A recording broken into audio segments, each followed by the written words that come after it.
இப்போ உங்கள் cos inverse ஃபங்க்ஷனோட mapping என்னவாக இருந்திருப்பாங்கன்னா க்ளோஸ் இன்டர்வல் -1,-1,1லேருந்து க்ளோஸ் இன்டர்வல் 0,πக்குள்ளே இருந்திருப்பான்.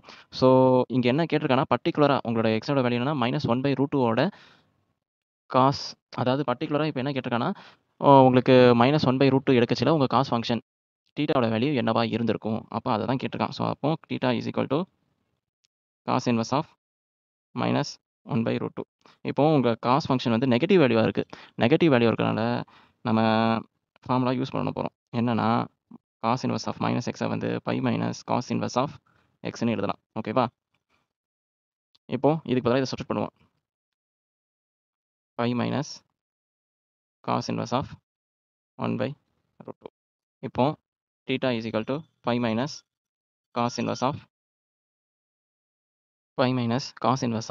எப்போ வந்து உங்களுக்கு காஸ் வந்து 1/√2 எடுக்கும், காஸ் π/4ல் உங்களுக்கு 1/√2 எடுக்கும். ஸோ அதனால் காசும் காஸ் இன்வெர்ஸும் கேன்சல் பண்ணால் பை மைனஸ் π/4ன்னு கிடைக்கும்.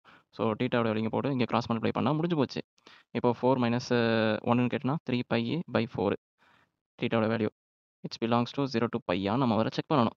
ஸோ 3 × 180 டிகிரி டிவைடட் பை 4, இது 2 சார் பண்ணுறேன், இது 90, தென் 2 சார் 45, 45 × 3 இது 15 சார் 1, இப்போ 4 3 சார் உங்களுக்கு 12, 13 வந்திருக்கும். ஸோ 135 டிகிரி வந்து கண்டிப்பாக உங்களுக்கு 0 to π லையாக இருப்பான். ஸோ உங்கள் ஆன்சர் கரெக்ட். நெக்ஸ்ட் கொஸ்டின் போலாமா? இப்போ 10வது கொஸ்டினில் என்ன கேட்டிருக்கான்? இப்போ 10வது கொஸ்டினில் என்ன கேட்டிருக்கான்னா கொசிகன் இன்வெர்ஸ் ஆஃப் -√2. இப்போ 10வது கொஸ்டின் என்ன கேட்டிருக்கான்னா கொசிகன் இன்வெர்ஸ் ஆஃப் -√2